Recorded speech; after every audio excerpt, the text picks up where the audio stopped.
President. Senator Cayetano is recognized. With the permission of the Majority Leader and Senator Bato, the Minority Leader, may I just offer some voice of experience? Actually, sinabi na to ni SP, pero I'll just elaborate. But let me start out by saying, I understand why the Minority Leader stood up. Yes, minority at mas konti sila, but they have a role to play. It's not only a very important role today, it's an essential role.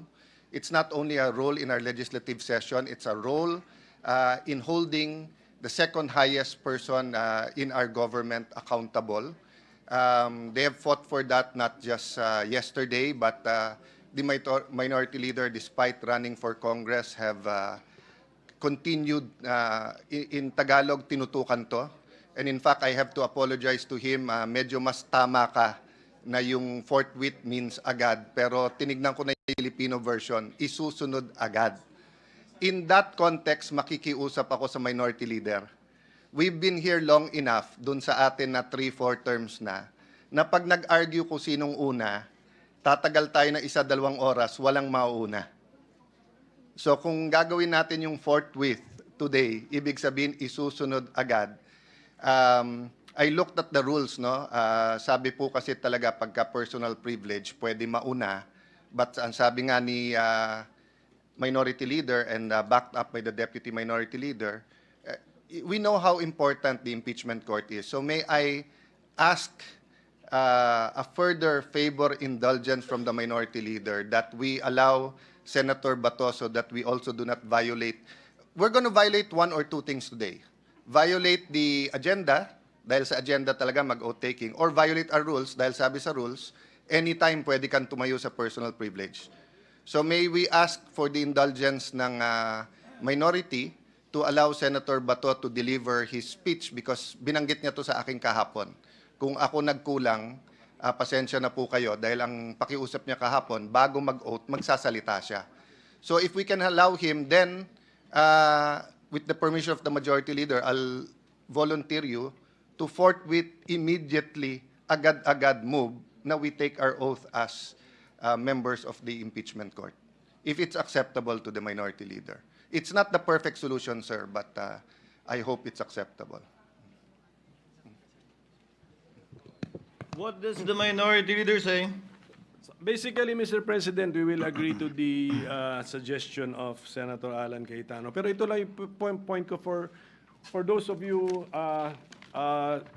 still present or serving in the 20th Congress, there is a purpose, meron tayong agenda. So when you are in number 7 for privileged speech, you cannot just stand up and then accelerate the tackling of your item in the session, Mr. President, by just standing up. So ano na lang po yun, just an observation. So with that, I willingly give way to our colleague with this important message for us, Mr. President, Senator Bato de la Rosa. We thank Senator Pimentel, also thank Senator Cayetano. Sana mas madalas-dalas siya dito. Hindi ikaw, Coco, si Alan. And also for the record, I'd like to assure our Minority Floor Leader and Deputy Minority Floor Leader that we will, the chair would rather preside over the oath-taking of members of the impeachment court today. Before we adjourn, the clock not with standing to give way to the privileged speech of the Honorable De La Rosa, because the Senate, after all, is a deliberative body. Everyone should be free to say their piece, subject to certain limitations, of course, and we are free to agree or disagree. And if the matter cannot be settled, for it to be put to a vote. If there are no other members who wish to state their piece on the matter, Chair now recognizes Senator Bato de la Rosa. You may proceed, sir. Thank you, Mr. President. Mr. President, esteemed colleagues, ladies and gentlemen, imagine a house, Mr. President, an unfinished one, one that is still being built. Where do we begin? Of course, with solid foundations, a level ground, as well as an honest blueprint. Hindi pwede ang mga shortcut. Hindi pwedeng madaliin.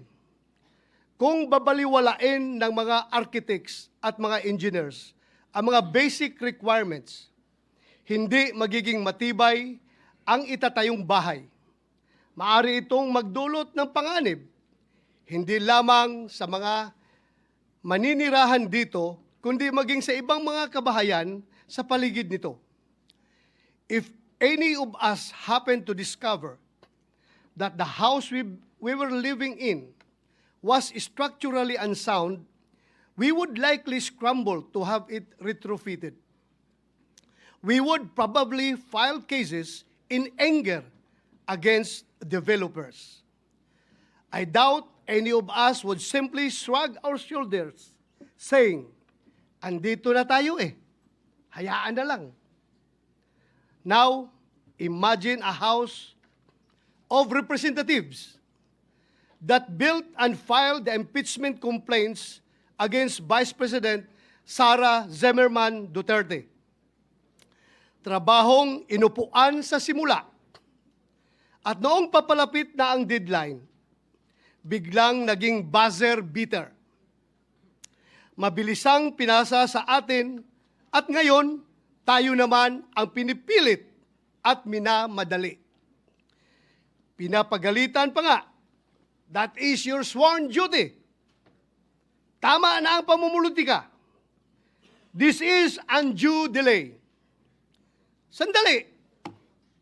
Bakit kaya sa pagkakataon at pangyayaring ito, tila madali lang para sa atin ang sabihing, andito na tayo Andyan na nga Mr. President, the House of Representatives are of the belief that they have built a solid case against Vice President Sara Zimmerman Duterte, prompting them to file an impeachment case. But how sound are the foundations of this impeachment case filed against the Vice President?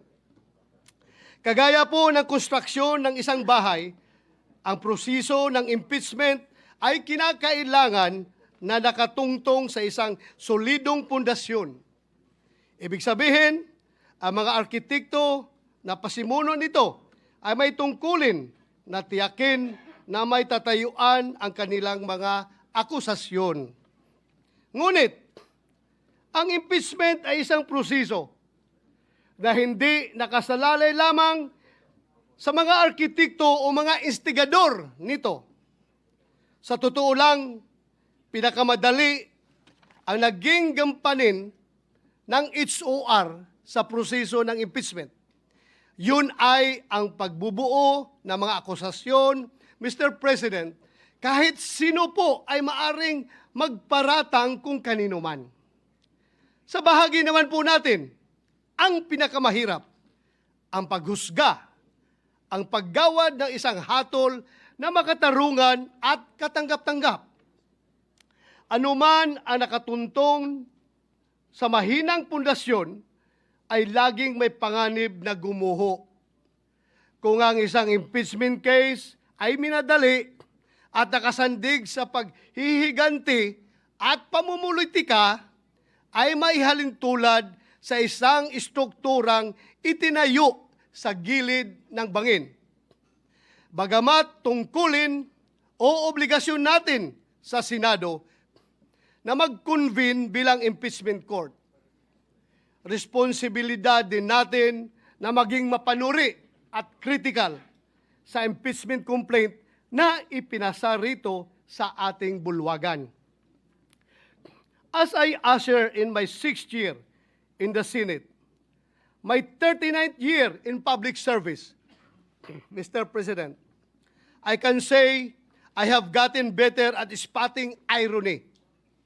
What we refuse to let happen to our houses, we seem to have allowed our House of Representatives to do in broad daylight, right under our noses, and at the expense of our institution's esteemed reputation. With this, Mr. President, my dear colleagues, allow me to express my serious concerns surrounding the constitutionally unsound foundation of the articles of impeachment that the Senate is set to tackle. Article 11, Section 3, Paragraph 2 of the 1987 Philippine Constitution provides that a verified complaint for impeachment may be filed by any member of the House of Representatives or by any citizen upon a resolution of endorsement by any member thereof, which shall be included in the order of business within 10 session days and referred to the proper committee within 3 session days thereafter. Keeping in mind the aforementioned constitutional provision. Recall that on December 2, 2024, the first impeachment complaint against Vice President Duterte was filed before the Secretary General of the House of Representatives. The second and third impeachment complaints were filed on December 4, 2024 and December 19, 2024, respectively. These complaints were each endorsed by members of the House of Representatives. While the Constitution requires that a complaint for impeachment must be included in the order of business within 10 session days, the House of Representatives Rules of Procedure in impeachment proceedings require the Secretary General to immediately refer the complaints to the Speaker. Despite this, no action was ever taken by the House on the 3 impeachment complaints filed. Hindi po ito simpleng pagkalimot, Mr. President. Ito po ay tahasang pagsantabi ng kanilang internal rules at constitutional provision. Sinadya po nila na baliwalain ang konstitusyon. Maliwanag po ito sa mga naging panayam kay House Secretary General Velasco. In media interviews, the Secretary General publicly disclosed that the members of the majority of the House of Representatives asked him to withhold the transmittal of the impeachment complaints to the Speaker. Their goal then was to give themselves more time to decide whether or not to file another impeachment complaint. Pinaghintay po ng mayorya ng House of Representatives ang 3 impeachment complaint. May ganyan po ba silang kapangyarihan? Tila po, ito ay matatawag na grave abuse of discretion. Then, on February 5, 2025, more than 2 months after the first impeachment complaint was filed, the House of Representatives took the express, the fast-track route according to Secretary General Velasco. Kung ang 3 naunang impeachment complaint ay pinadaan sa EDSA, mukhang sa Skyway po ang piniling landas ng House para sa pang-4 na impeachment complaint para maiuwi ito sa Senado. With less than an hour before the close of session of that day, the House of Representatives transmitted to the Senate a verified complaint for impeachment against Vice President Sara Z. Duterte, purportedly signed by 215 members of the House of Representatives. My honored colleagues, had the House complied with their own rules and the Constitution, the 3 previous impeachment complaints would have been referred to the appropriate committee by the time the present impeachment complaint was filed and sponsored by the members of the House of Representatives. In other words, Your Honors, the intentional inaction of the House of Representatives allowed its members to purportedly circumvent the one-year ban enshrined in Article 11, Section 3, Paragraph 5 of the Constitution. Given the glaring circumvention of the Constitution, should we allow impeachment complaints which are constitutionally infirm to be heard and tried by this body? Kung defective po ang foundation ng impeachment complaint, marirepair o marirehabilitate ba ito ng pag-convene ng impeachment court? Hindi po ba mawawala ng saysay ang pag-convene ng Senate as an impeachment court kung malinaw na labag sa konstitusyon ang nais nating itayo? Kaya ang impeachment ay isang sensitibong proseso. Sa pagsampa pa lamang nito, binabato na agad ang akusado ng putik na kahit maakwit ay tila habang buhay ng nakamansa sa kanyang pagkatao. Pagkatapos ng impeachment, anuman ang magiging hatol, the damage done to the reputation of the accused will forever be irreparable. He or she will never be the same again.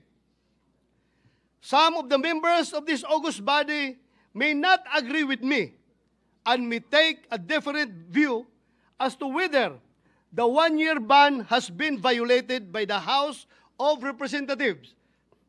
To settle this issue, the separate opinion of Chief Justice Renato Espuno in Francisco versus House of Representatives provides this body a direction on the course of action that we may take when confronted with the same issue I laid down.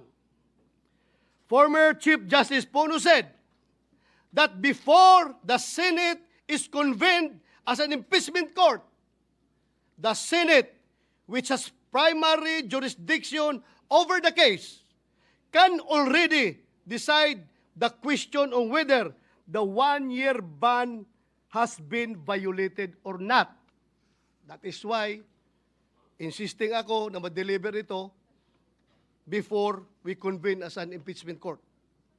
Hindi po natin kailangang hintaying magbagong anyo ang Senado at maging isang ganap na impeachment court. Ngayon pa lamang ay maaari na nating pagdesisyonan ito. Sumunod ba sa saligang batas at sa internal rules ng mababang kapulungan ang impeachment complaint na kanilang ipinasa dito sa Senado? Nasa Senado po ang pagkakataon upang magwasto. Kung minadali ng isuar ang impeachment complaint, bakit kailangan natin itong tumbasan ng kaparihong kawalang pagpapahalaga sa tamang proseso? Madalas po natin sabihin, dito sa ating kapulungan, we are men and women of rules.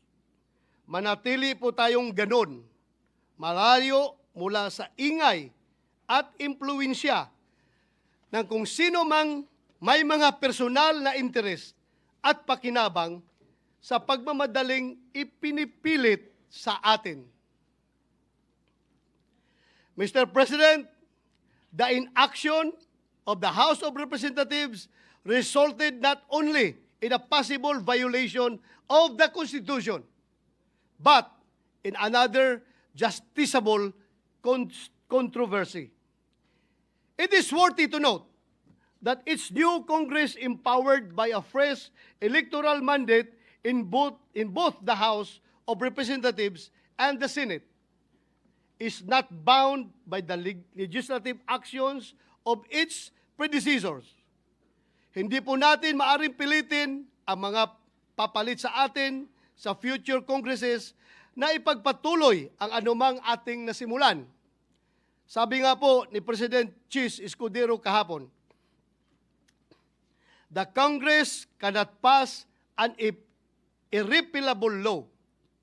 Lahat ay pwedeng baguhin at galawin ng mga sumusunod na mahahalal sa Kongreso.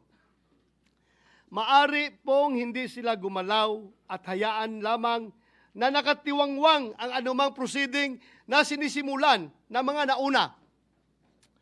When the fourth impeachment complaint was submitted, the 19th Congress was teetering on the brink of a long slumber.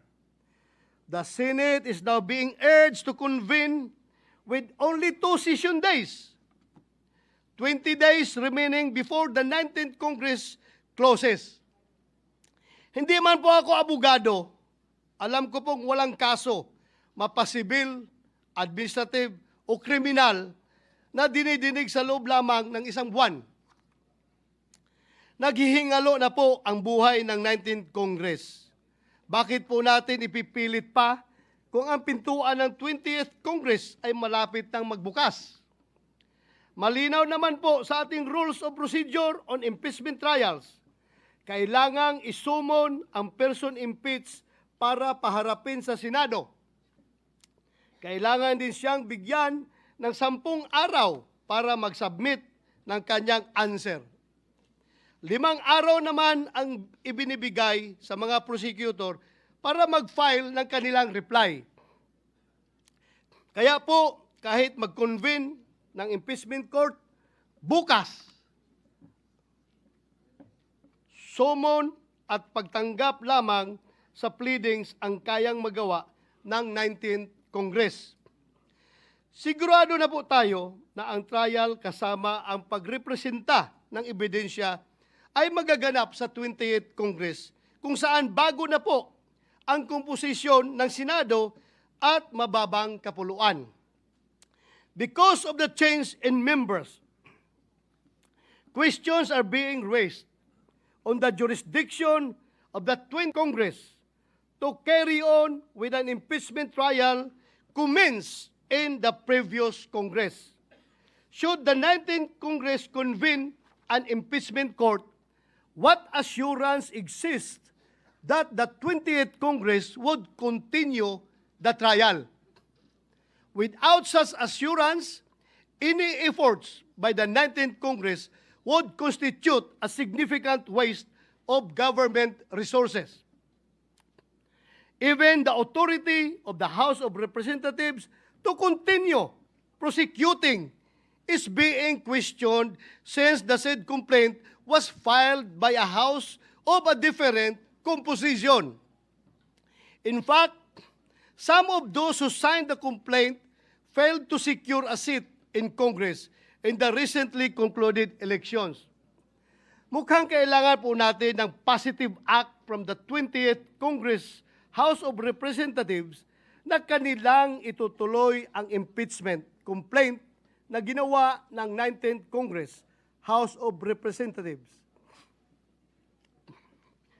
Mr. President, the constitutionally given power and mandate of the Senate to try and decide all cases of impeachment is an immense responsibility that must be exercised in good faith, with sincere intention to fulfill a solemn oath, not with haste, but with careful circumspection, mindful of both the political and legal nature of the exercise. Ang impeachment ay isang proseso na hindi lamang mag-aalis sa pwesto ng isang mataas na opisyal ng pamahalaan. Ito ay isang armas laban sa sinuman na hindi umaayon sa kagustuhan at mga interes ng mga kaaway sa politika.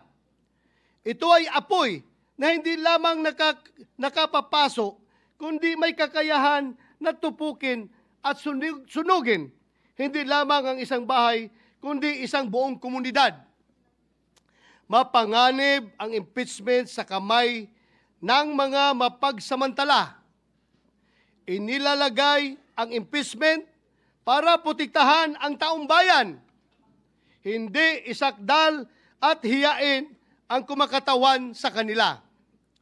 in the 2012 case of Chief Justice Renato C. Corona versus Senate of the Philippines, the Supreme Court declared impeachment, described as the most formidable weapon in the arsenal of democracy, was foreseen as creating divisions, partialities, and enmities, or highlighting pre-existing factions, with the greatest danger that the decision will be regulated more by the comparative strength of parties than by the real demonstrations of innocence or guilt. The House of Representatives, in transmitting the articles of impeachment to the Senate at the last hour, and after refusing to act for over 2 months on 3 previously filed complaints pending with the House Secretary General, has instead placed the Senate in a tight and impaired position where any decision, action, or inaction on its part will be put into question. An acquittal, conviction, or even the propriety of proceeding with trial will be hounded not only by legal or constitutional questions, but by accusations of extreme bias, partiality, and lack of sufficient deliberation.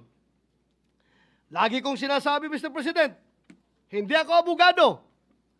Nevertheless, this cannot disqualify me from speaking against possible constitutional blunders. Hindi kailangan maging engineer para masabi ng isang tao na unlivable at hindi ligtas ang isang bahay o building. Alam nyo, alam natin, kung kailan matibay at pulido ang pagkakagawa katulad ng isang bahay na bato. Alam din natin kung kailan hindi. When the floor starts to crack, when the walls begin to shift, and when leaks appear where there should be none, there and then, Mr. President, there and then, forthwith, we say, this was not built well. Gayon din sana sa impeachment case na ito. The cracks and holes have begun to show. Alam nating may mga tanong na hindi pa nasasagot, lalo na patungkol sa constitutional soundness ng nasabing impeachment complaint. It is my humble opinion then, Mr. President, that with this knowledge must come swift and intelligent action. Kung gaano natin kabilis i-condemn at ipagiba ang mga strukturang hindi ginawa ng maayos, ganon din dapat tayo kabilis umaksyon kung ang nalalagay sa alanganin ay ang ating konstitusyon. In the spirit of true action, therefore, allow me to end by moving. I respectfully move that in view of its constitutional infirmities and questions on the jurisdiction and authority of the 20th Congress, the verified impeachment complaint against Vice President Sara Zimmerman Duterte be dismissed. Mr. President, since I have still the floor, I would like to call Senator Bongo. Mr. President. Mr. President, will the good gentleman yield the floor for a few remarks as part of the privileged hour availed by Senator De La Rosa? Yes, Mr. President, no problem with me. Thank you, Mr. President. Mr. President, I agree with the speech of Senator Bato De La Rosa. Ang gusto nating kalabasan ng paglilitis na ito ay hustisya. Senator Go, before you proceed, Chair has not yet recognized you. Session is suspended.